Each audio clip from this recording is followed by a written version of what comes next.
Hello everybody. Welcome to this भूला series जहां पे आज हम रिवाइज करने वाले हैं एक बहुत ही प्यारा कॉन्सेप्ट सेक्शन 45(4) एंड सेक्शन 9 भी। इन दोनों ही कॉन्सेप्ट को बहुत ज्यादा ट्रिकी समझा जाता है, सीए फाइनल पे सबसे ज्यादा टेक्निकल समझा जाता है। इसको हम ट्राई करेंगे 10-12 मिनट के अंदर डिकोड करने का विद एग्जाम्पल। उससे पहले ना एक बार मैं कहानी जो बोल रहा हूँ उस कहानी को सुनते चलो। उस कहानी को सुनने के बाद हम एक क्वेश्चन को सॉल्व करेंगे। यही क्वेश्चन आपको सब जगह मिल जाएगा, इस क्वेश्चन को भी सॉल्व कर लेंगे। अगर नए हो तो लाइक करते जाओ और चैनल को सब्सक्राइब कर दो। अगर पुराने हो तो भी लाइक तो जरूर कर दो और कमेंट कर दो कि नेक्स्ट वीडियो किस पे चाहिए। शुरू करते हैं बिना किसी वेस्ट ऑफ टाइम के। फोकस सिर्फ और सिर्फ मेरे शब्दों पे होना चाहिए। अगर पार्टनरशिप फर्म किसी भी पार्टनर को at the time of reconstitution कोई भी एसेट देती है तो उस केस में कैपिटल गेन लग जाता है सेक्शन 9 बी में और 45(4) में। दोनों में कैपिटल गेन लगता है, दोनों को एग्जिस्ट करते हैं साथ में। सेक्शन 9 भी क्या बोलता है? अगर तुमने पार्टनर को नहीं दिया होता, अगर किसी बाहर की दुनिया में दे रहे होते तो कितना कैपिटल गेन लगता, उतना बताओ। अगर तुमने बाहर की दुनिया में दिया होता तो कितना कैपिटल गेन लगता, उतना बताओ और उतना भर दो। जैसे ही भर दिया ना तुमने, वो 9 बी का कैपिटल गेन बन जाएगा। जितना कैपिटल गेन तुमने भरा ना, वो सारे के सारे पार्टनर्स को उनके पीएसआर में बांटना पड़ेगा आपको, क्योंकि वो सारा का सारा कैपिटल गेन पार्टनर्स अपनी जेब से भरते हैं। उसके अलावा जो प्रॉपर्टी को सेल किया होता अगर तुमने बाहर में, तो कुछ बुक प्रॉफिट में गेन हुआ होता आपको। बुक प्रॉफिट में गेन होता तो उस गेन से पार्टनर्स कैपिटल अकाउंट बढ़ जाती, तो अपने को पार्टनर्स कैपिटल अकाउंट को वापस निकालना पड़ जाता है।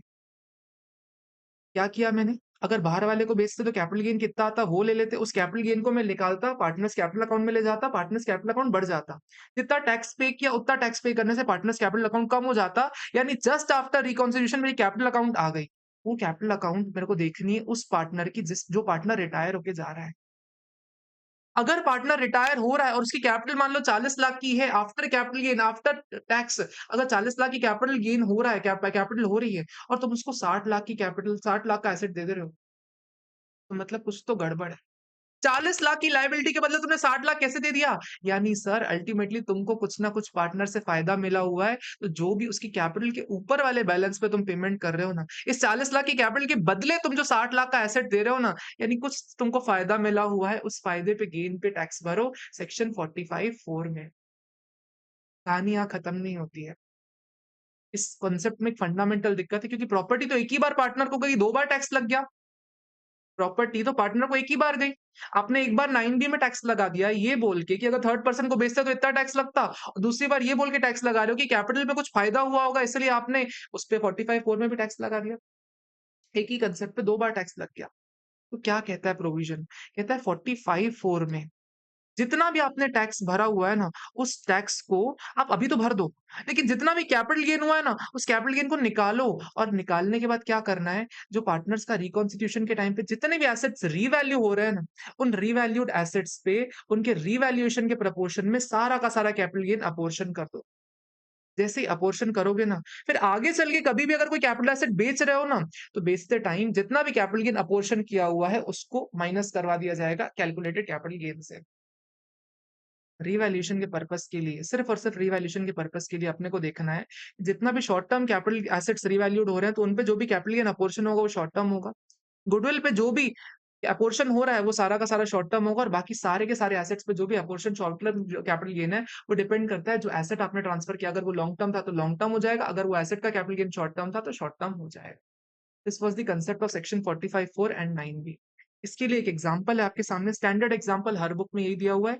एग्जांपल को फोकस करेंगे और एग्जांपल के साथ वापस रिविजिट कर रहे हैं। अगर छूट गया तो मेरे साथ रहना। मिस्टर प्रेम एक पार्टनर है एक्सेंट कंपनी मुंबई में, जिसके 4 पार्टनर्स हैं। मिस्टर प्रेम एक कंपनी के पार्टनर है, एक पार्टनरशिप फर्म में पार्टनर है एक्सेंट कंपनी। इसमें 4 पार्टनर्स है, ए, बी, सी और मिस्टर प्रेम चौथे 4 पार्टनर। सबका शेयर प्रॉफिट इक्वल है 25 लाख का। Profit and loss equal PSR है। प्रेम ने रिजाइन कर दिया सर 1/4/2023 को, और उस तारीख को उनकी कैपिटल कितनी थी? 32 लाख रुपए की कैपिटल थी। In order to settle the dues, firm ने फर्स्ट रीवैल्यू किया लैंड को और सेल्फ जनरेटेड गुडविल 70 लाख रुपए की निकाली। फर्म के पास कैपिटल एसेट कौन कौन से थे सुनना।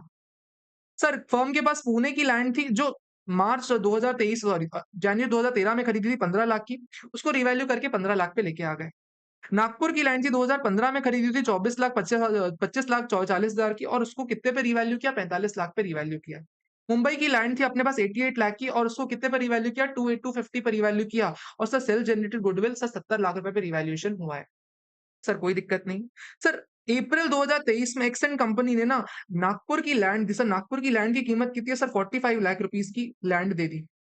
और सर 15 लाख रुपए कैश दिए प्रेम को। बताओ कैपिटल गेन्स कैसे निकालेंगे? सर टैक्स स्टेटमेंट बताओ एक्स कंपनी के हाथ में। सबसे पहले ये सोचो कि अगर ये नागपुर वाली लैंड 45 लाख रुपए वाली लैंड अगर बाहर दुनिया में बेचता तो कितना टैक्स लगता? सर उसके लिए कहता है सर 45 लाख रुपए आप फुल वैल्यू ऑफ कंसिडरेशन मान लो ना। अगर बाहर दुनिया में बेचता 45 लाख में बिक जाती, सर उसमें index cost of acquisition minus करूंगा। सर कॉस्ट ऑफ एक्विजिशन कितनी है? सर 25,40,000 रुपए की है। इसको इंडेक्स करूंगा सर, इंडेक्स करने के बाद आ जाएगी 34,50,000 रुपीज की, यानी मेरा लॉन्ग टर्म कैपिटल गेन आ जाएगा 10,20,000 रुपए का। सर अगर बाहरी दुनिया में बेचता तो इतना कैपिटल गेन तो आता ही आता, ये भरना पड़ेगा मेरे को। सर इसके ऊपर टैक्स लायबिलिटी निकालूंगा कितना? 20% की एजुकेशन सेस ऐड करूंगा। सर 2,12,160 रुपए का मेरे पास कैपिटल गेन आ रहा है, इतना तो भरना ही पड़ेगा। सर ये लायबिलिटी आ जाएगी सेक्शन 9 बी की। 9 बी आई होप समझ में आ गया होगा क्या कह रहे हैं। अगर बाहरी दुनिया में किसी को बेचते तो इतने में बिकता, इसलिए सर इतना तो आपको देना ही पड़ेगा। 45(4) क्या बोलता है उसको समझना। सर एक बात समझो, एक बात समझो, एक बात समझो। सर 45 लाख रुपए फेयर मार्केट वैल्यू थी।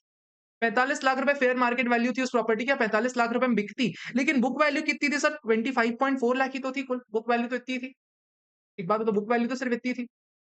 यानी अगर बाहर दुनिया को बेचते तो बुक्स में गेन कितना होता? अकाउंटिंग गेन कितना होता? सर अकाउंटिंग गेन तो इंडेक्सेशन के बिना होता है ना। तो 45 लाख माइनस सर 25.4 लाख का मेरा अकाउंटिंग गेन हो जाता। यानी सर नियरली अगर मैं गिनूं अकाउंटिंग गेन मेरा कितना हो जाता है? मेरा अकाउंटिंग कितना हो जाता है? सर 19.6 लाख का मेरा अकाउंटिंग गेन हो जाता। क्या मैं कह सकता हूँ 19.6 लाख का अकाउंटिंग गेन हो जाता? यस सर 19.6 का अकाउंटिंग गेन हो जाता। प्लस उसके अलावा सर 2,12,160 रुपए का टैक्स भी तो लग रहा है। यानी सर गेन तो हो गया 19 लाख का, लेकिन 2,12,160 रुपए का टैक्स भी तो लग रहा है। यानी सर अगर टोटल मैं निकालूं, टोटल टोटल नेट नेट में कितना फायदा हो रहा है फर्म को? सर अगर मैं माइनस करता हूं तो कितना फायदा हो रहा है? 1,90,000 19,60,000 माइनस 2,12,160, यानी फर्म को नेट नेट में फायदा कितना हो रहा है? 17,47,840 को। सर नेट नेट में इतना फायदा हो रहा है फर्म को। अगर बाहर दुनिया में बेचते तो इतना फायदा तो पर पार्टनर को होता ही होता। बुक्स में बुक प्रॉफिट में इतना फायदा होता। सर अगर 4 पार्टनर्स में डिवाइड करूंगा कितना आ जाएगा पर पार्टनर का फायदा? सर 4,36,960, इतना पर पार्टनर का फायदा होता ही होता बुक्स में। इतना पर पार्टनर का फायदा होता बुक्स में। इसमें सर 32 लाख की तो पहले से ही कैपिटल थी मिस्टर प्रेम की।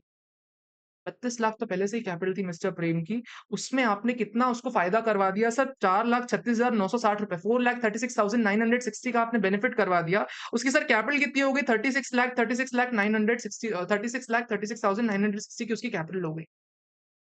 इतनी कैपिटल होती अगर बाहरी दुनिया वाले को बेचते।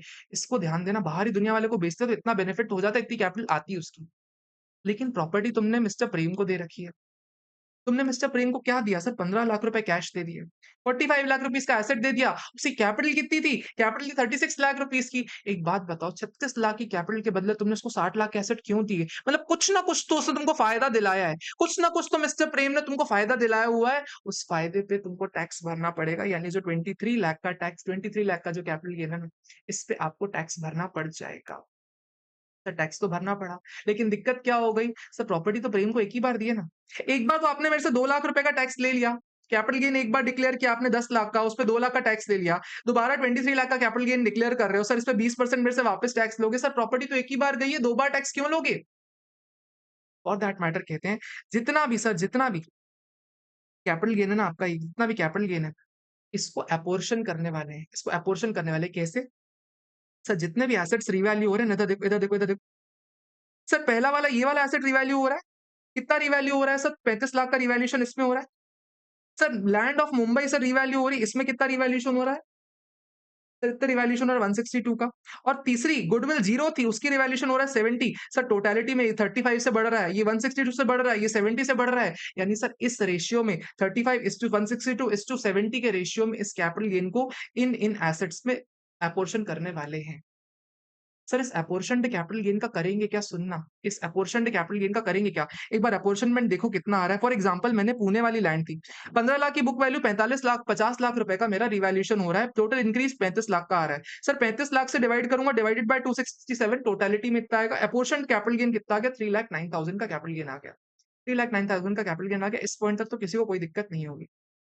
सर आगे चल के मान लो अगर पुणे वाली लैंड बेच रहा होता हूँ तो क्या होगा? सर एक एग्ज़ाम्पल है, आगे ही करवाया हुआ है मैंने। मान लो आगे चल के ना पुणे वाली लैंड कितने में बेची मैंने? 75 लाख में बेच दी। 75 लाख में अगर मैं पुणे वाली लैंड बेच रहा हूँ sir, index cost of acquisition मेरे लिए तो इतना आ जाएगा, लेकिन सर जो कैपिटल गेन मैंने एट्रिब्यूट कर रखा था ना पहले, कैपिटल गेन मैंने 3,09,000 का एट्रिब्यूट कर रखा था ना, सर उसको रिड्यूस करने का मौका मिल जाएगा। नेक्स्ट टाइम पे इतना कम कैपिटल गेन मेरे को भरना पड़ जाएगा।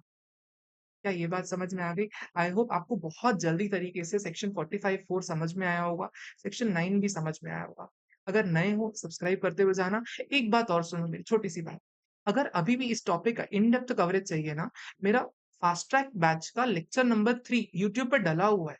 उसमें 45 मिनट लेके with example, with detail of this questions मैंने सॉल्व करवाया हुआ है।